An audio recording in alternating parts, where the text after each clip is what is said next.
2, 1. You'll never have the sacred stone. Oh, this you crazy mother.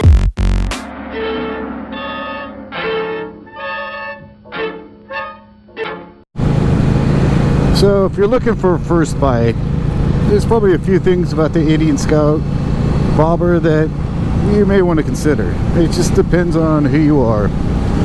Some people will be more inclined to adapt to motorcycles more depending on their background. Some people, maybe you don't want to ride. As a first bike, getting lower horsepower, cheaper bike is always a safe way to do it. And getting up to something like a leader bike right off the bat, well, that's really not advised. Doesn't mean you can't do it, but you can.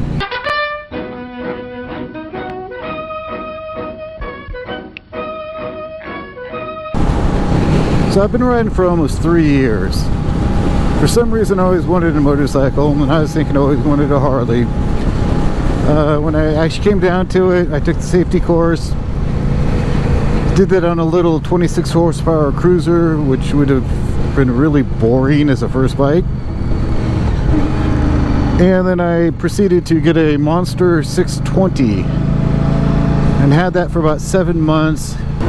And once I learned how to ride the motorcycle better, I upgraded to a Monster 821.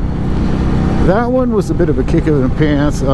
Every time I was going up, it took a little while to get used to the bike and the amount of power it had and how it handled. So I ended up upgrading, or adding a second bike actually, and I added a Aprilia RSV Millie. And that is an actual sport bike over something like the Ducati Monsters, which were sort of, I don't know, sport cruisers or naked bikes as you call them. And once I upgraded to that bike, that was a different level of riding. That would not be a bike I would suggest for a first timer, because the no riding modes, no traction control, no ABS, just throttles. Not even an electronic throttle on that bike. So it takes a little bit of watching what you're doing. It's not hard to ride, but it does take effort to ride that bike. And then that bike actually took the fun out of the Monster 821 I had, so I decided to change up and get something a little more casual, which is this Indian Scout Bobber, which actually for a first bike overall, it probably has a little bit of power you got to watch out for using as a first bike. But it does handle well.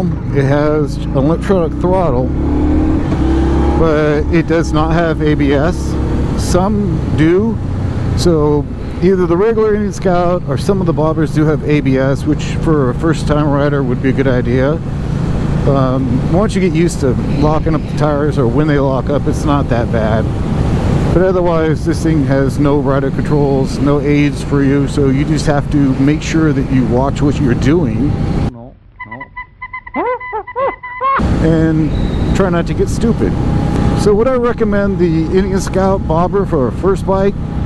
It just really depends who you are, and if you're the type of person that is good at sports or good at adapting to new things and coordinated, and if motorcycle is for you, yes, it shouldn't be bad. You just got to take your time when watching what you're doing.